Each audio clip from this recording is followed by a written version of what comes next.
How to survive our solar system, Titan. Welcome to Titan, rookie. Saturn's largest moon and humanity's newest frontier.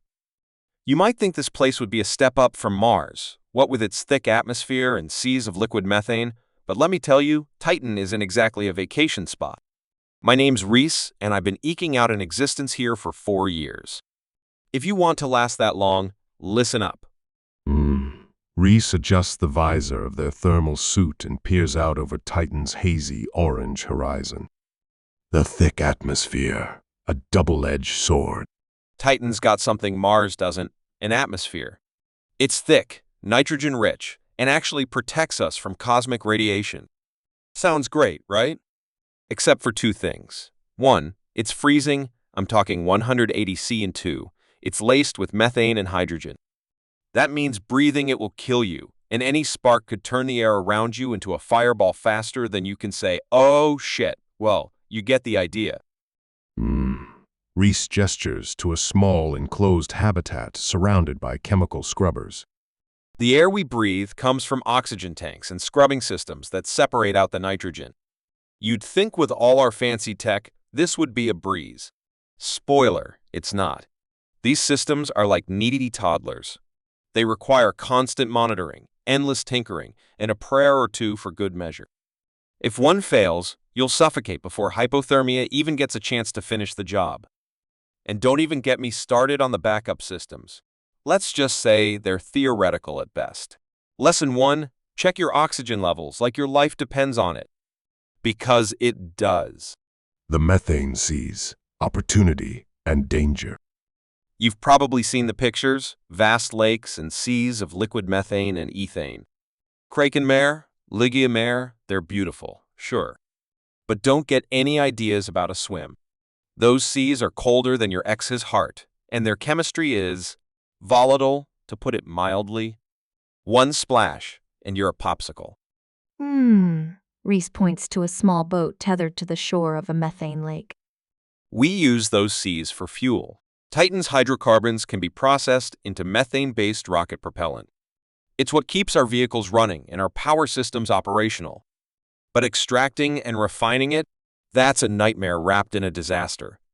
The equipment freezes up faster than your joints on a cold morning, and any mistake can lead to a gas explosion that'll light up the horizon like a second sun. You'll want to double-check every gasket, valve, and seal before heading out on the water. And while you're at it, make sure the boat's heating system is functional.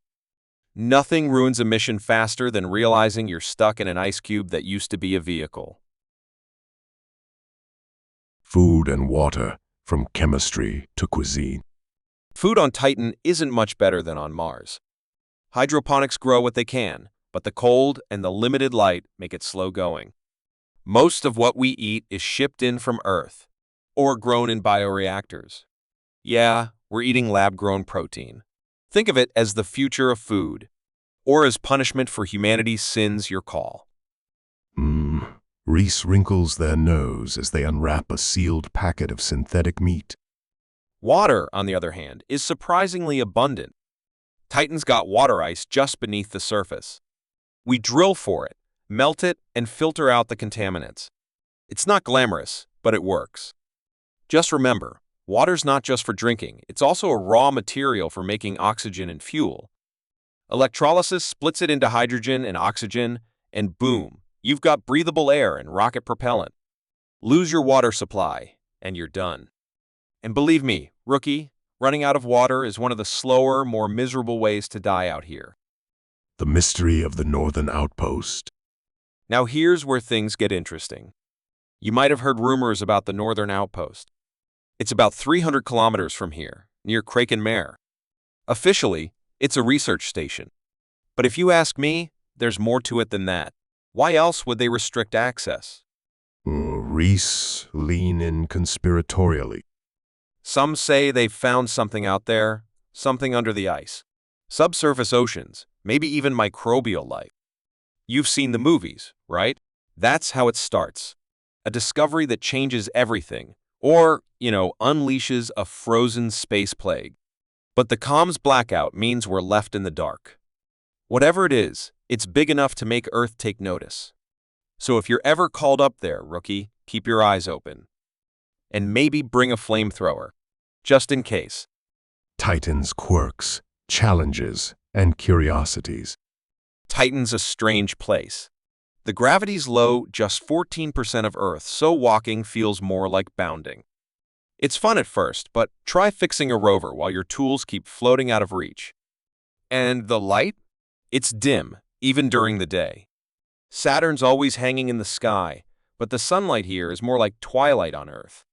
Combine that with the orange haze, and it's like living inside a nicotine-stained snow globe. Reese pauses, looking up at the faint glow of Saturn's rings. Then there are the storms. Titan doesn't have lightning like Earth, but it does have methane rain. It's slow, cold, and relentless.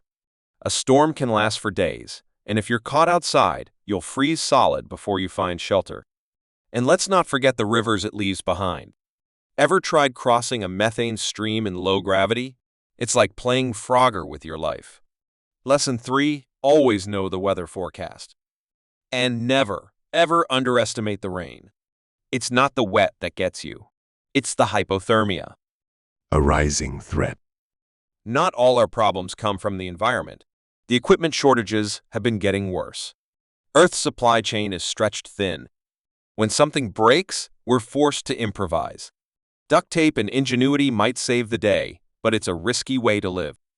Imagine patching a methane line with a piece of plastic and a prayer. Welcome to Titan Engineering. Reese gestures to a makeshift repair on their rover, the metal patchwork glinting faintly. And then there's the corporate tension. The big companies funding these missions, they're not just here for exploration. They're here for profit. Some folks think they're cutting corners, and that's putting us all at risk. A faulty seal here, a delayed shipment there, it all adds up. Stay sharp, rookie. Out here, trust is as fragile as a habitat seal, and breaking either one can be fatal. Staying sane, the mental battle. Living on Titan isn't just about keeping your body alive. It's about keeping your mind intact. Isolation, darkness, and the constant cold can get to anyone. Ever heard of Titan madness? It's not a real diagnosis, but spend enough time out here, and you'll see what I mean. Ooh. Reese gestures to a small table covered in books, tools, and a worn deck of cards. Find hobbies, rookie. Build models, write stories, make up games, whatever keeps your brain occupied. And don't be afraid to talk to someone if you're struggling. Out here, we've only got each other. And if someone starts naming their tools or talking to the methane scrubbers, maybe check in on them. Titan's hard enough without going full space crazy. The promise of Titan, the dream behind the struggle. Titan's not for everyone. It's cold, dangerous, and unforgiving. But it's also a place of endless potential. The fuel we refine here, the research we conduct, it's all laying the groundwork for humanity's future in the outer solar system. We're the pioneers, the canaries in the cosmic coal mine. Ooh, Reese stands, their breath fogging up their visor. The habitat, your fragile lifeline. Our habitats are engineering marvels, no doubt about it. They're insulated against Titan's brutal cold and pressurized to keep us alive. But like everything else out here, they're fragile. A micrometeorite strike or a seal failure could turn your cozy little bubble into a high-tech coffin faster than you can say evacuation protocol. Ooh.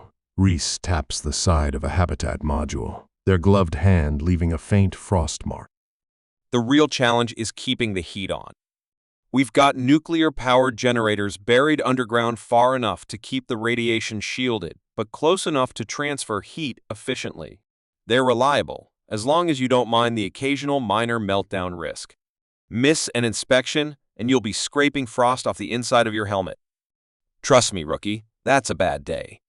Lesson 2. Treat the habitat like your firstborn child.